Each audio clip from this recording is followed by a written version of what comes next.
you for coming. The MOL series is delighted to welcome David Fuller to Lafayette College. David is a British journalist and filmmaker, having made films for the BBC, Channel 4, and other media outlets. He is also the founder of Rebel Wisdom, a media platform that seeks to move beyond reaction and ideology, and that believes in the rebellious, transformative power of genuine truth. Please join me in welcoming David to Lafayette. I started working for Channel 4 News and the BBC, just over 10 years ago now, 2008. And Rebel Wisdom goes back about 18 months, something like that. Back in 2017, I went out to, I know Jordan Peterson has talked here a while ago, and I went out to Canada actually just to go watch one of his lectures and thought, well, I might as well get an interview with him while I'm out there. I'm a journalist, so I applied, got an interview. You came in from where? I came in from London. I ended up making the first documentary about him. I got the interview and then thought, well, no one's actually kind of done a documentary about his thoughts, so I put that together. And then just after I put that out, literally about 3 or 4 days after I put that out, he went on Channel 4 News and had that very famous viral interview with Cathy Newman that maybe some of you might have seen. And I used to work with Cathy Newman. So I was actually in the office in Channel 4 News probably about 2 weeks, maybe a month before that interview went out. So I was still freelancing there while I was doing documentaries. And so I was like, this is a really weird position to be in. I put out the first documentary about Jordan Peterson, and then he kind of rockets to fame on the news program that I used to work for. So I was like, what am I supposed to do with this? And the irony was, a lot of what I talked to him about was synchronicity, this kind of Jungian psychological idea of coincidences that have a deeper meaning. So I was like, this is kind of a weird synchronicity. What am I supposed to do? So for a while I started trying to negotiate behind the scenes between Cathy Newman and Jordan about maybe doing another interview. Because I don't know if you remember, after the interview there was a lot of controversy, and Jordan felt that that Channel 4 was sort of spinning, that Cathy was the victim, and there was a lot of stuff going on Twitter, and it was kind of like watching two people that I knew were good people and trying to sort of bring them back together to have a dialogue. And Jordan was really keen and Cathy wasn't. So I was like, okay, that's not going to work. So in the end, I put together this film called Glitch in the Matrix, looking at the Cathy Newman interview and why it had gone viral and what it said about the media, sort of the balance between the mainstream media and the alternative media, what it said about us as a culture. And it became, so Jordan put it onto his channel. It's now got about 2.5 million views on his channel. It's on our channel as well, where it's got about 500,000, I think. So that's sort of by far the most popular thing that we've put out there, and has become I think it's the third most popular thing on Jordan Peterson's channel now, which it's kind of been going up and up and up for a while most of his other stuff has stalled, which has been really, I've been sort of watching it for quite a while, just seeing how popular it's getting. So in that film, I put in a few criticisms of Channel 4 News and a few criticisms of Cathy Newman, so I knew when I put that out that I was making it much more difficult, like to go back into the newsroom, and I kind of knew that I was kind of ending my career in the mainstream media by doing it, but I just had this sense that there was something more exciting kind of on the other side. And Rebel Wisdom pretty much started through that piece. But this is why the topic of the intellectual dark web is quite close to my heart, because I feel that there's some skin in the game then. Like I kind of put all of my chips on Jordan Peterson and the intellectual dark web.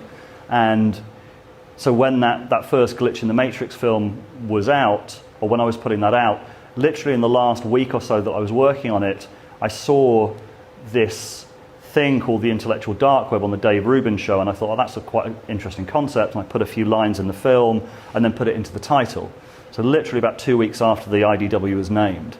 Fortunately, thanks to YouTube, podcasting, and however else you get shows like this one, the mainstream media's stranglehold on information, which really is a stranglehold on your ability to think clearly about the issues of the day, is crumbling at an incredible rate. Now the question is, who and what will replace it? A few months ago, one of my favorite people to sit across this table from, Eric Weinstein, came up with the phrase intellectual dark web to describe this eclectic mix of people, from Sam Harris to Ben Shapiro to his brother Brett Weinstein to Jordan Peterson, all of whom are figuring out ways to have the important and often dangerous conversations that are completely ignored by the mainstream. So that was the Dave Rubin clip about what is the IDW. And this next clip is a set of little pieces from Jordan Peterson, Heather Hying, and a few other people who've been in our films. It's like a herd of cats, right? Because, so I've thought about, well, what unites us to the degree that there's an us, because that's not so self-evident. There's enough of an us so that the name emerged and it's stuck. So there's something in common, because otherwise the name wouldn't have stuck, right? You can't name nothing. It doesn't work. So what is the intellectual dark web? People in the group tend to reject orthodoxy, tend to reject ideology, tend to be interested in first principles thinking, meaning that if you don't take something on faith. It's a very smart concept to try to corral a very difficult group of very disparate people into one orbit.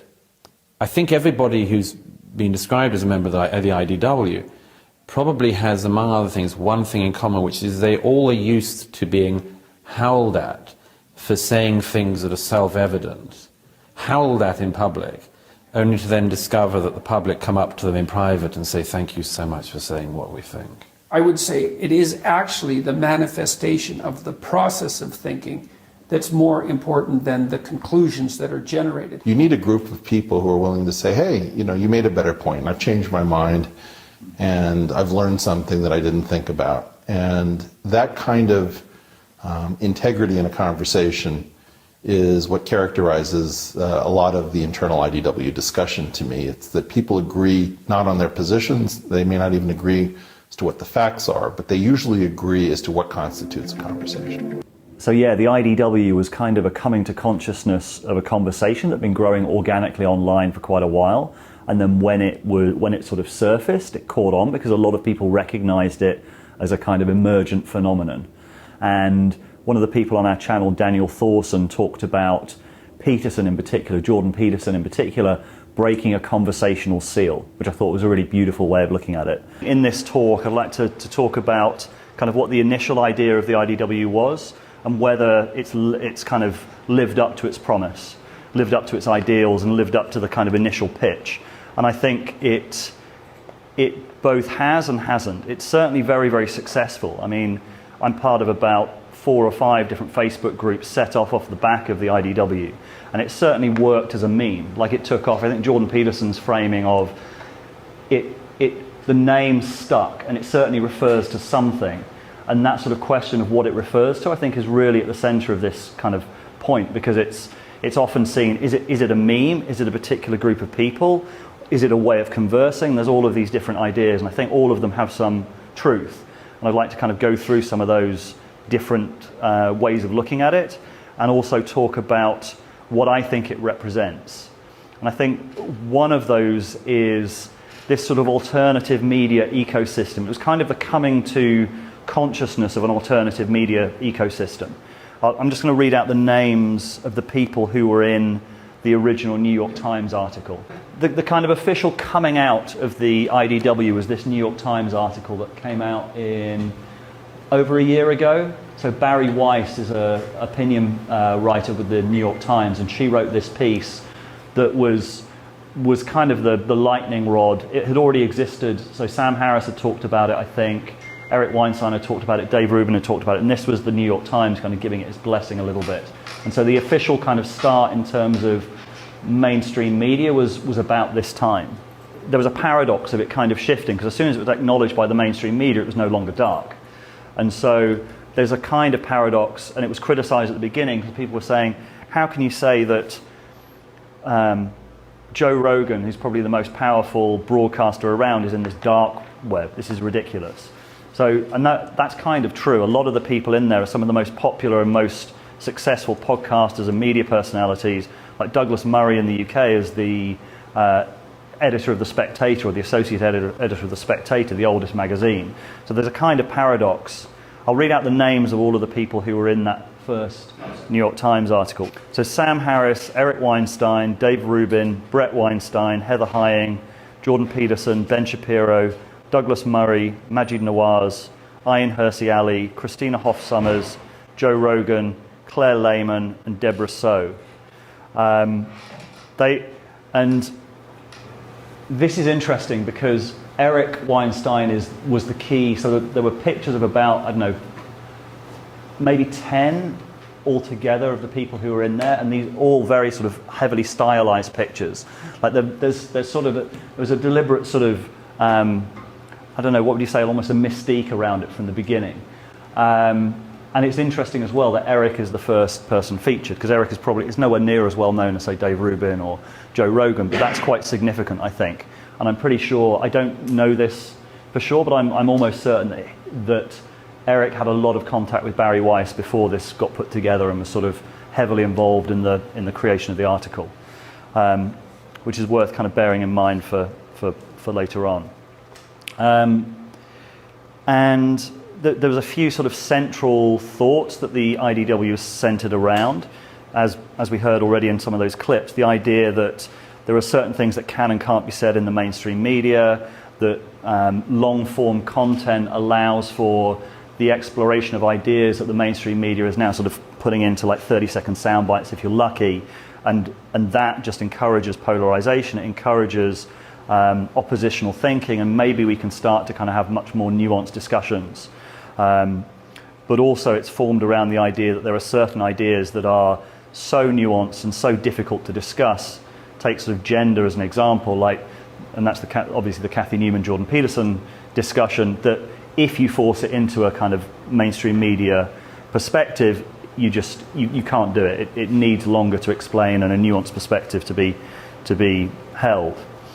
And also, but there's a much deeper story to the IDW as well that I think we explored quite well in the second film. So we did Glitch in the Matrix 1, and then we did Glitch in the Matrix 2.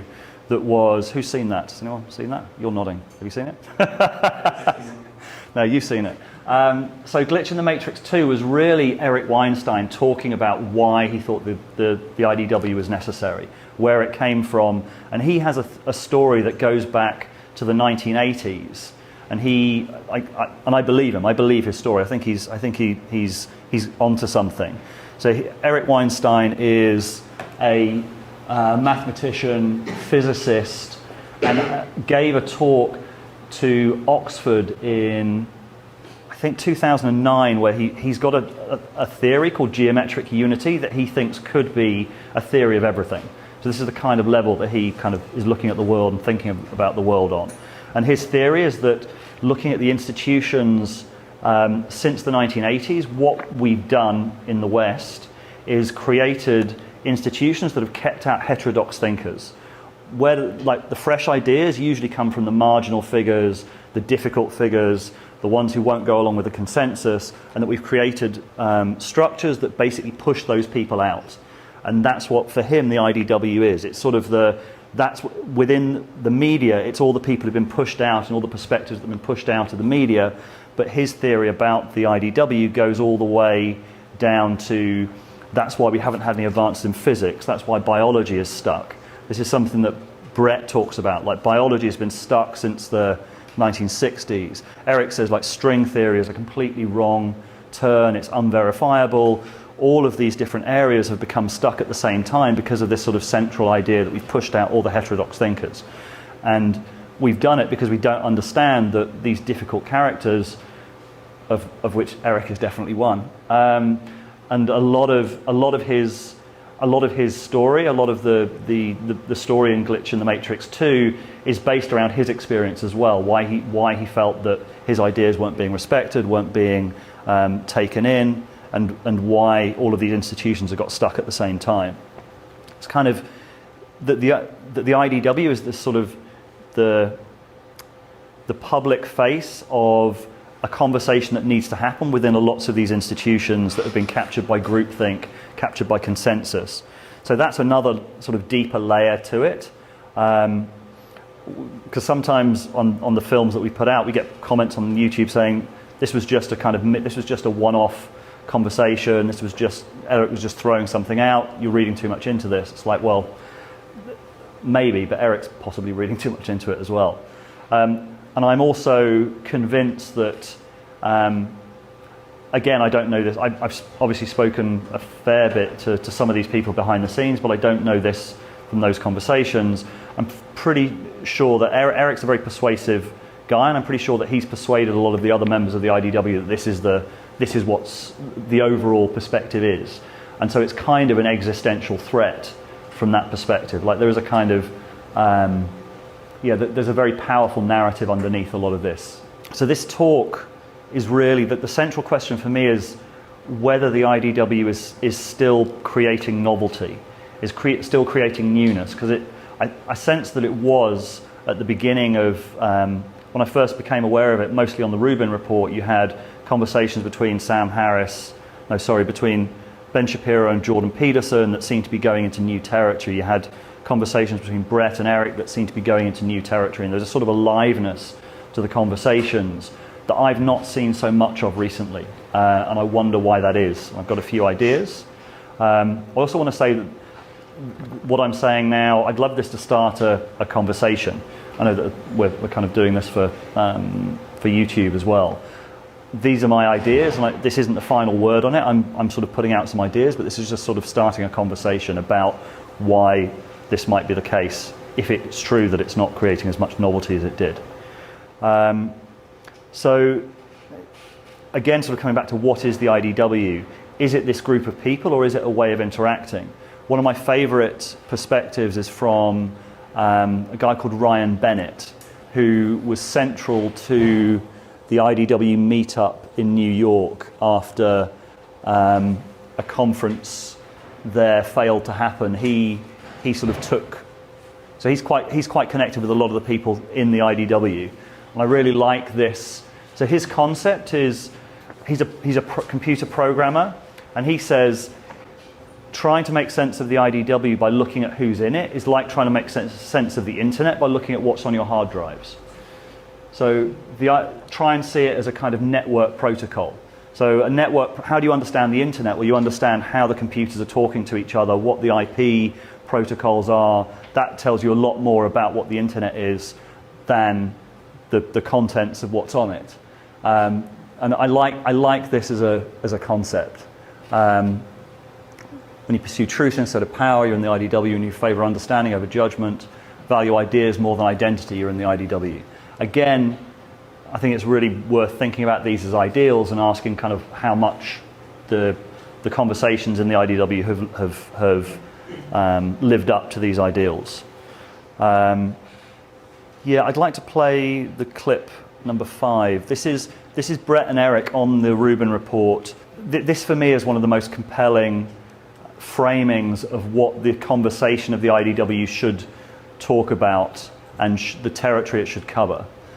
And once we give up on the idea that anybody on the map today has the answer with respect to the policies that we are supposed to embrace, once we say actually everybody's policies are a failure, if we were to enact the libertarian program, it would fail for game theoretic reasons. If we were to enact the socialist program, it would fail for game theoretic reasons. Same thing. Right.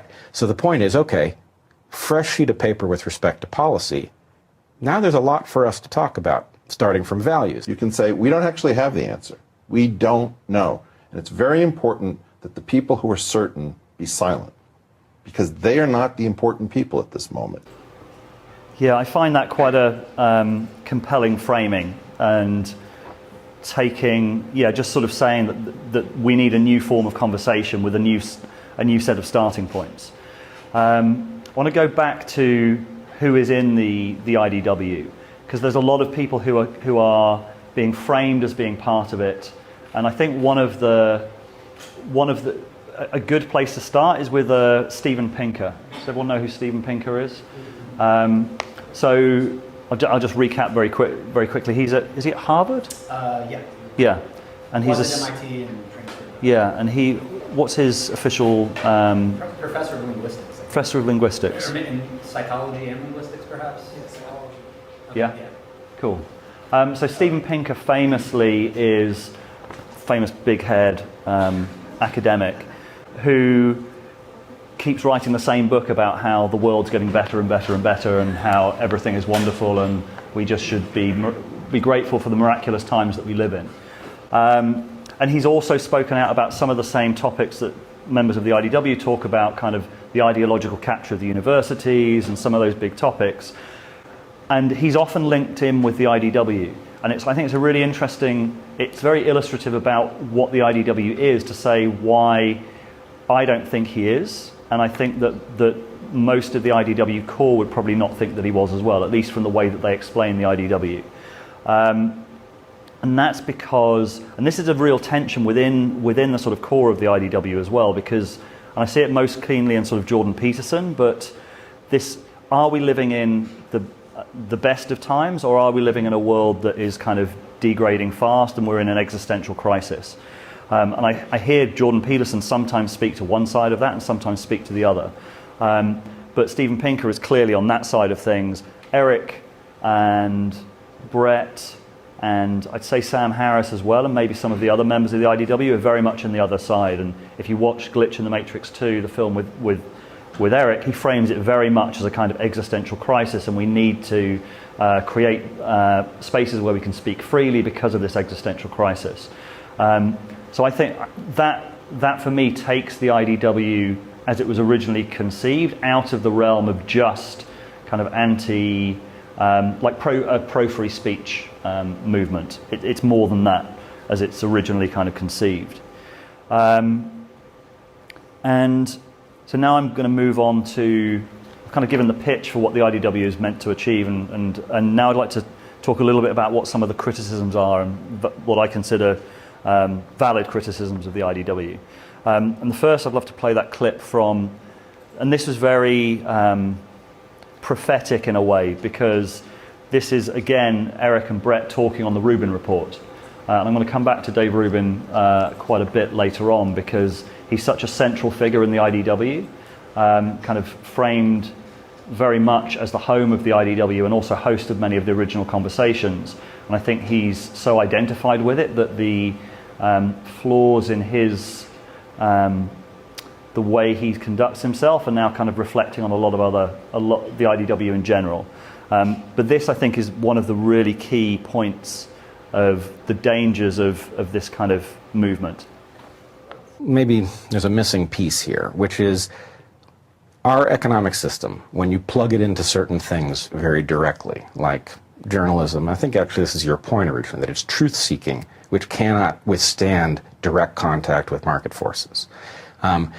That when you do that, you generate artificially feeble truth-seeking mechanisms, and it eventually invades them all. So how hard is it to beat the mainstream news outlets?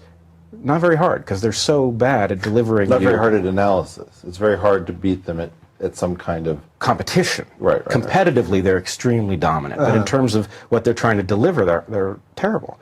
Likewise, the university system. Yeah. Because I think initially the way that the IDW was framed was that because they're not part of a corporate structure, because they have their own podcasts, they have independent audience and their independent means, they can avoid that sort of capture by market forces and corporate forces. But that's just not the case. I mean, I know from running a YouTube channel, you're constantly aware of what the commenters are saying on your channel, and you get to you feel that as a kind of gravitational force. You know what they like, you know what they don't like. You've started monetizing it, so you know what the paying fans want and what they don't. And so it's absolutely the case that if you're starting up a podcast or if you're starting up your own media channel, you're not immune from those forces at all. And you're not immune from... so market forces, you can kind of look at kind of financial forces, but you can also look at it like sex, power, and all those other social dynamics are also market forces. What you're doing for kind of for reputation, and that starts to kind of interfere with searching for truth as well. just the fact that there is a comment thread and knowing what the audience like and what they don't like. You can, I mean, you'd have to not be human to not feel that in some way. Yeah, I feel it too, and I think we should be honest about that and be able to laugh at it a little bit. And I think to sort of zoom out a little bit of, you know, you and I have talked a lot before, and I keep coming back to this line of the dangers that lurk in something like the IDW conversation, or even followers and fans of it, is, you know, once this mistake that I've come to notice or basically profess is that there seems to be a trend of people who think the moment that they have rejected bad philosophy or a bad philosophy, it also means they've rejected bad psychology, and they really have nothing to do with each other. It doesn't mean you're not susceptible to the lures of status and sex and money and all of these other things. And even if someone rejects a political leaning, being like, oh, I've noticed that the left is really wacky and has gone overboard, and look, like I woke to this in sort of the red pill way, or either side of that. If whatever your political epiphany is, that doesn't mean you've escaped the normal trappings that we all deal with of weak psychology, and they relate, but they don't correlate the way that I think a lot of people tend to jump the gun and think they have, and that goes for the personalities in the IDW, that goes for the big names that we all know who are on stage, that goes for people like you and I who are trying to sort of tell the story of these people, it goes for people following it. I think we all have to just sort of be honest about that. Again, laugh about it a little bit. If there's anything that binds us as humans together, that would be a great thing to sort of, you know, find common ground, even with your political enemy, is like, we're all susceptible to these kind of things. We should admit that. And then what you do with it is really important. Also, once you identify yourself as they did with the IDW being a thing, you start to create aligned incentives. Like, they're talking, speaking tours together, or book deals, or all of that sort of stuff. That starts to come in. And then especially on something like Twitter, where you're kind of like, is innately tribalizing, you're then sticking up for each other and those kind of factors. So you start to create a tribe around an anti-tribal ideology. It sort of becomes a little bit paradoxical. And I think that paradox has been playing out quite a bit. I'm going to talk a little bit about one of the things that I think the IDW at its best, or the members of the IDW at their best do, is create a sort of high-resolution critique of culture, like cultural movements. Gender was a perfect example that I talked about before. Like, those conversations have to be had with real nuance and real delicacy. And they're very easily, as soon as they come down to a lower level, a low resolution perspective, then I think it's almost like a lie. The high resolution perspective is very illuminating. The low resolution one is just a cliche. And I think at their best, some of the people in the IDW do hold that high resolution critique. But at their worst, I think they do slip to a low resolution critique. Like, Jordan Peterson at his best is very high resolution. At his worst, it comes down to very sort of, it can be quite simplistic, kind of reacting against the excesses of the left, and it just becomes quite kind of cliched. Dave Rubin, who's highly identified with the IDW, like his whole thing is like how the left has gone insane, and that's pretty much the whole frame that he puts everything through. And I think that's not searching after truth. I mean, if you're going to search after truth, I think you need to have a more high-resolution critique than that.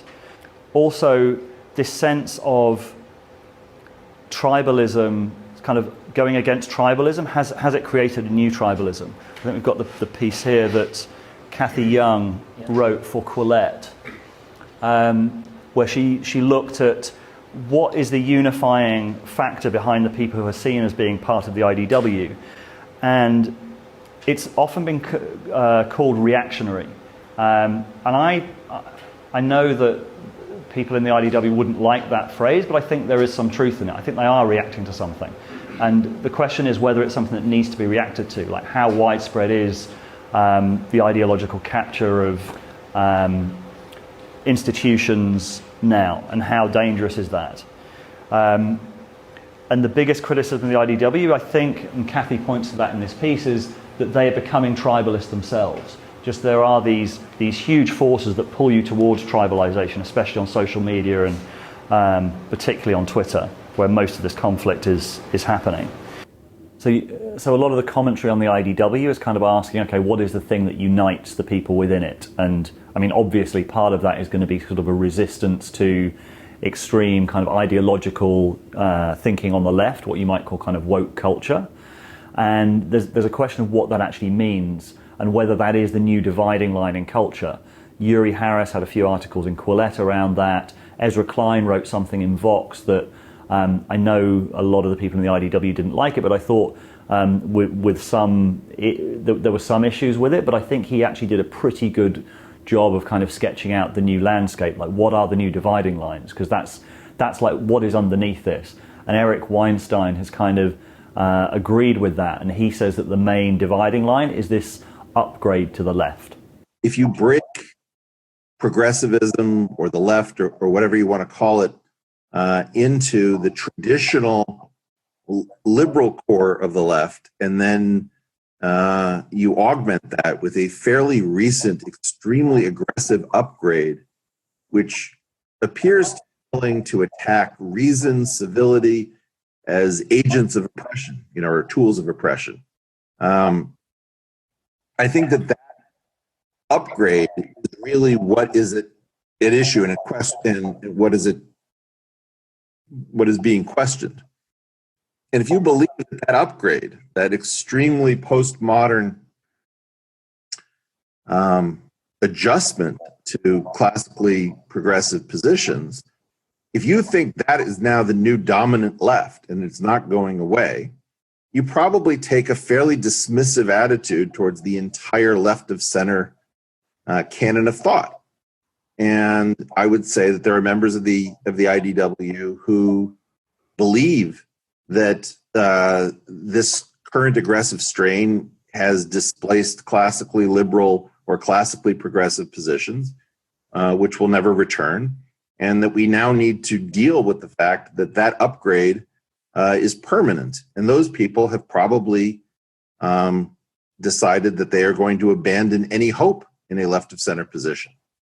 Well, if I held that position, that upgrade, if you will, that marginal difference in a level of aggression and a willingness to attack reason and data and evidence and itself in favor of tying people in knots logically and epistemologically, if I thought that was permanent, I would understand exactly why these people were completely abandoning any kind of high-resolution view of the left. Now, it happens that I understand why they're saying that, but I disagree. I believe that many people are fairly moderate and liberal in their views and are going through a period akin to the McCarthy era, which I've called left-Carthyism, in which it's very dangerous to simply say the obvious, which is when you're attacking reason or one of two genders or concepts as abstract as patriarchy or anything like that, you probably made a fairly significant wrong turn somewhere in your thinking. So this is another frame that I find particularly useful to understand kind of the culture war dynamic at the moment. A friend of mine, Peter Lindbergh, wrote this piece, a white paper, about Culture War 2.0, saying that if Culture War 1.0 was about left versus right, what we actually have now is a kind of fragmentation of the culture war where we have maybe, I don't know exactly how many, maybe 12 different what he called mimetic tribes fighting each other.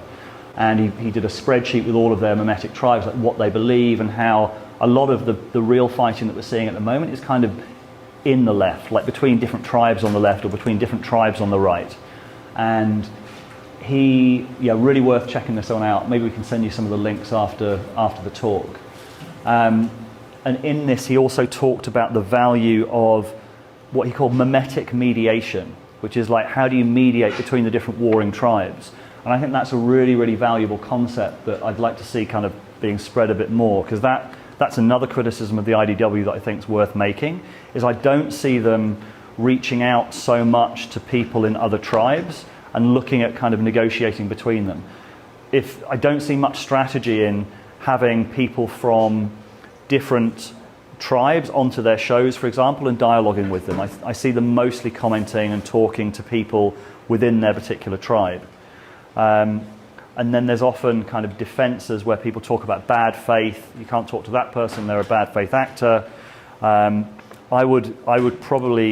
suggest that mimetic mediation is something that finding someone who is in one of the tribes but is able to dialogue. So I think people right in the center of those tribes are probably unreachable, but there's always people on the outside who are open to dialogue and open to communication. And I don't see that happening so often. The other criticism of the IDW, I would say, is the need to embrace criticism. And there's a dialogue between Eric Weinstein and Sam Harris saying that they're both getting worse. They feel that they're getting worse because most of the criticism that they've had so far has been really low quality, and that they need better quality criticism. Yeah, and the other point is that the IDW was very specifically framed as an environment, a group of people who would come together, discuss things and potentially change minds. And I genuinely can't think of a single example where someone in the IDW has changed their mind over anything significant over, the last 18 months or so since the IDW came along. And if the IDW is a project that is able to kind of carve out a beachhead and then potentially create a space in culture for people to have conversations and change their minds, if they're not even doing that within the IDW itself, how on earth are they going to do that or model that for everyone else? To Eric's point, probably about what you want in any system, you want a method of error detection and correction. David Deutsch is my favorite thinker. I think I tweet about him more than anyone else. I'm a huge fan of David Deutsch's work, and he sort of pins that sentence as if there's a commandment of the universe that you could try to derive from the universe itself, and the famous is-ought distinction, it would be something like that. That sustaining and building the systems to detect and correct errors, of course you have to decide what an error is, and that's a different philosophical question, is the most important thing. And for that, Eric's right. For thinkers, what you want is an incubator that can detect and correct errors. And if it becomes tribal and it has biases that start building within it, that there's certain errors that just are never detected. Maybe I'm pointing to some of the errors of pretending that we're animals that suddenly don't want sex because we're sitting in an IDW room or something like that. You want an ability to detect and correct errors, and open discussion and a culture of criticism is important to uphold. So in that respect, tribal thinking, if it becomes unable to correct itself, is I would say an objective wrong and an objective evil in the universe, to sort of borrow some more Deutschian language. And central to that, I think, is Dave Rubin, because Dave Rubin has been centre. Does everyone here know who Dave Rubin is? Rubin Report. So I've got a little clip. A little clip of the interview that I did with Dave in the summer, I think. Yeah, well, I guess if there's a physical center of the intellectual dark web, it's right here. I mean, it's in my garage, because I think this is where, not where the ideas all started, but at least where most of the connections between the people started. And, people ask me my role in this whole thing and whether it is a thing at all, whether it is some sort of card-carrying organization or it's this loose affiliation or whatever it is. I think my role in it is I've been a little bit of the connective tissue between the people. And the criticism that I've seen is that you don't push back hard enough against people when they maybe deserve it, that you give an easy ride to people. Listen, I would say I'm interviewing people the way I like to interview them. I like to sit across from somebody, look them in the eye, and figure out what their ideas are. The bigger you get, the more relevant you get, the more haters are going to come out, but the more that legitimate criticism will come out too. And again, I address this all the time. What do you think is the most legitimate criticism? It's not really for me to say what the legitimate criticism of me. If someone wants to say that they don't like the way I interview or that I don't ask hard enough questions or something like that, well, I suppose that is a legitimate criticism of me. It's not the way I like doing my business. And, if you don't like what I'm doing, then I would say you don't have to watch. I wanted to interview him, and I've been wanting to interview him for a while after seeing those first Rubin Report shows. But when I started researching in the run-up to it, and I was just looking at some of his old programs, I was thinking there's something a little bit off here. And it's not just... So Rubin famously interviews controversial figures, and that's fine. I think that's a valuable thing to do, but only if you're giving the audience the necessary information to make up their own minds about who these people are. Ask them, push them about certain things that they've said. So in the research for it, and then subsequently, there's an amazing series of films by a guy called Timber on Toast called Dave Rubin's Battle of Ideas, which is a fantastic watch. It's literally 4 hours of forensic analysis of what the Rubin Report does and how it does it that is really an amazing piece of work. A running theme which I want to be constantly shining a spotlight on throughout this whole thing is exploring how well the Rubin Report does in achieving its main goal of fostering open and honest conversations about ideas. Yeah, Timber, it's really good to catch up. I really enjoyed your films, and it looked like you put an awful lot of work into making them. Why did you go to so much work, like 4 hours, just based on the Rubin Report?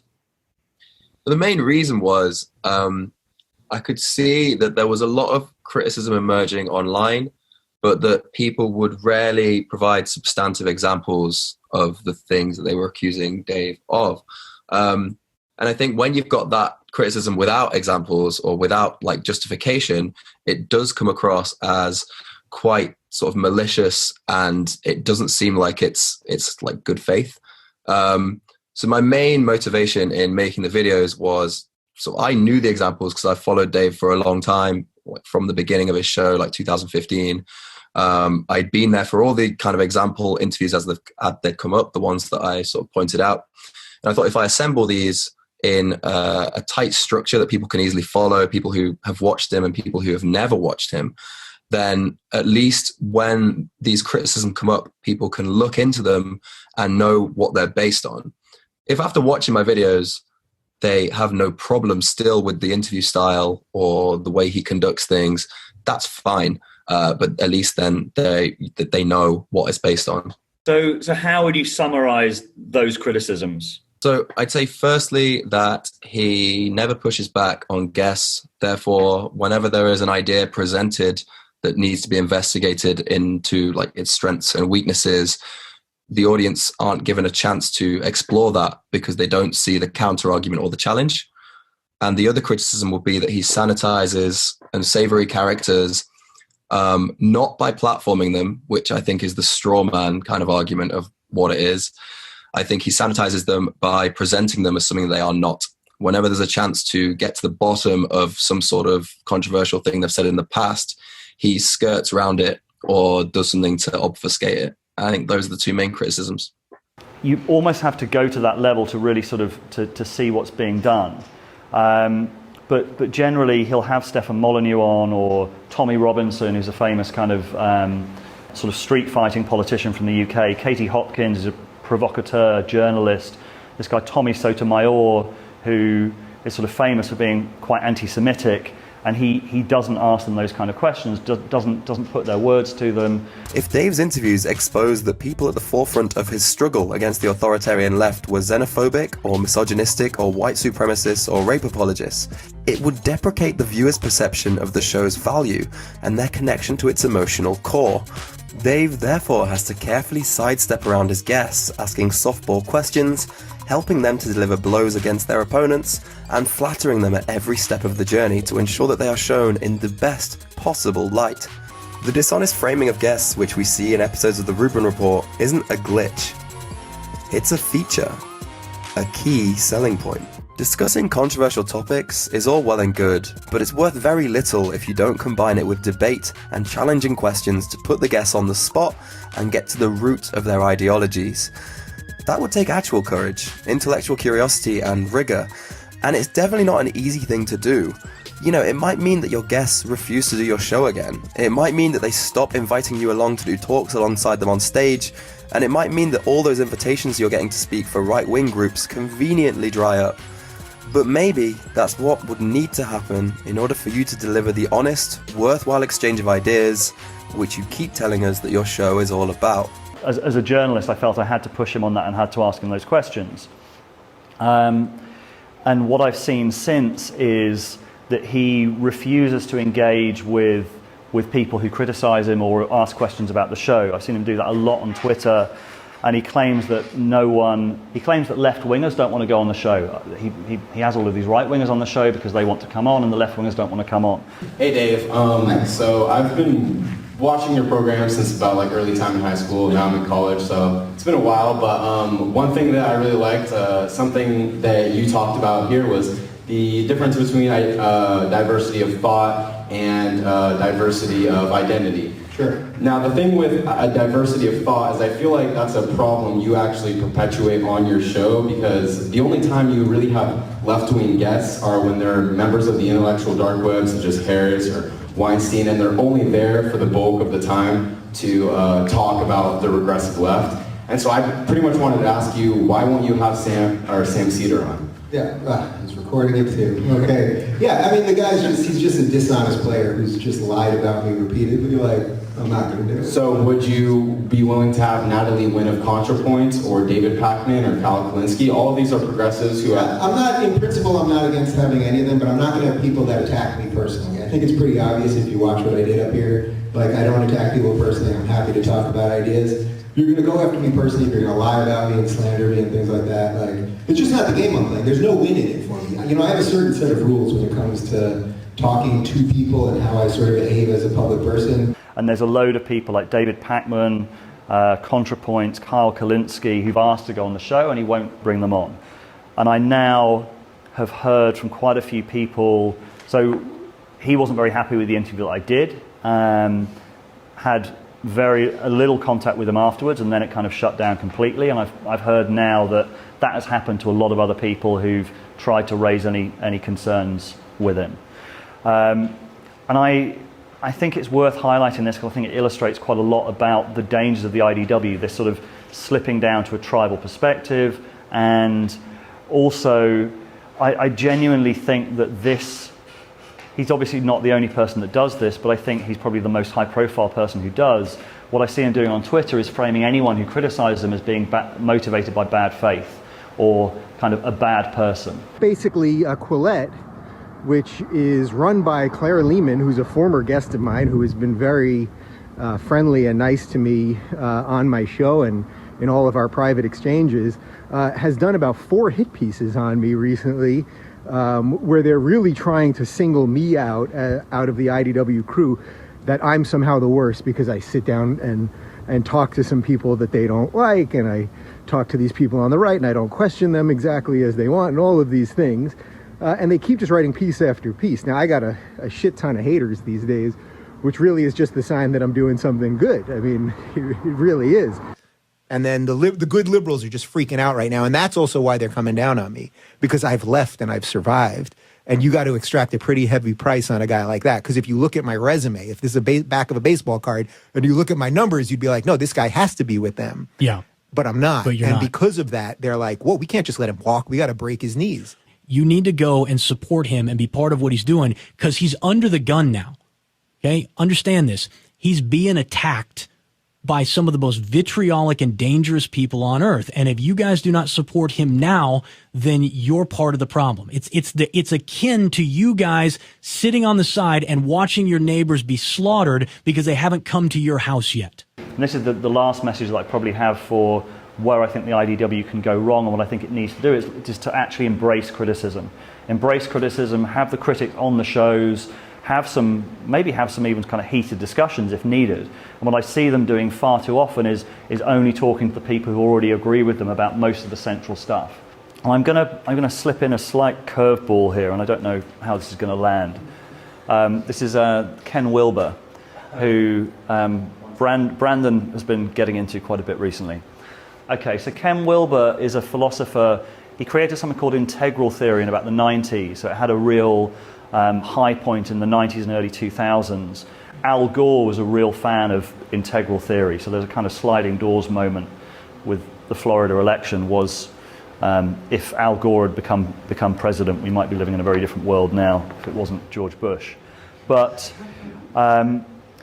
Ken Wilber has this theory about how consciousness evolves that I think is really, really useful as a frame to see where the IDW sometimes slips into a very simplistic narrative and when it sometimes goes beyond that.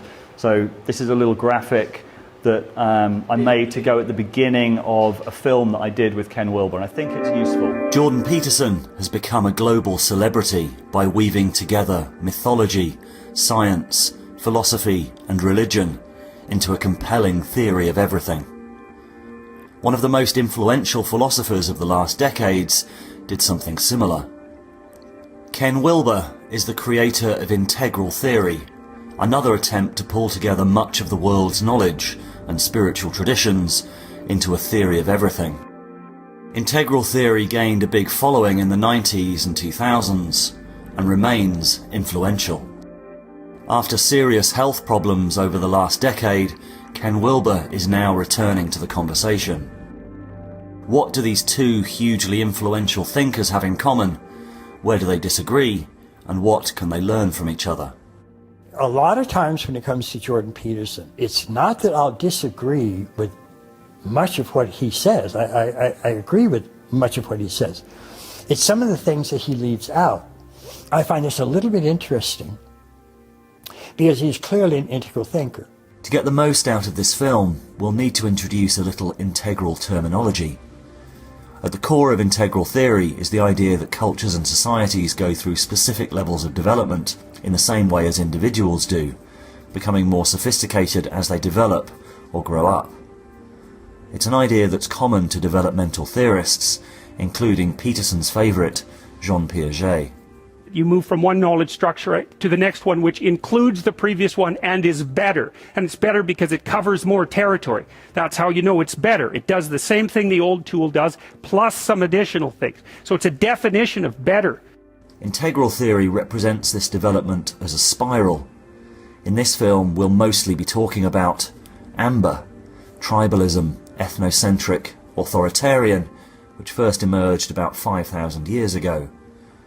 Orange, modern values, the rational self, that emerged 300 years ago with the liberal democracies and the beginning of universal values.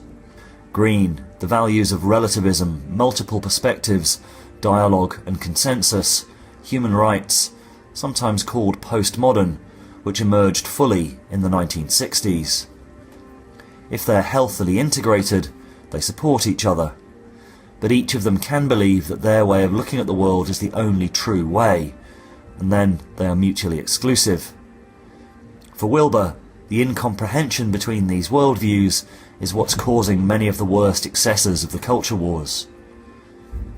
Above these levels, Wilber says, is another level called integral, or second tier. From this perspective, it's clear that each of the previous ways of seeing the world has value and needs to be integrated. So I don't know if this is really confusing or helpful, but basically the idea is, so Ken Wilber's map, and I've met a few people who talk about this as an integral OS, like an integral operating system, is very, very helpful to understand, especially with what happened when, so green postmodern was civil rights, feminism, the idea that before then you had orange values, which was basically there's one way of looking at the world, it's based on science, it's based on kind of, it's based on a sort of single perspective, and then what we had coming in the 60s and developing after it was the idea that there are multiple perspectives that are not being included. And that's an advance.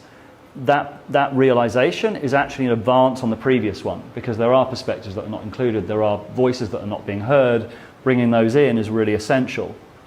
But what can happen and what's been happening over the last 10, 15 years by Wilber's perspective is that if you forget that, or what you can end up with is just a cacophony of voices. Like you lose the idea of truth altogether. Like all truth is relative, so you've just lost the idea of any kind of central truth.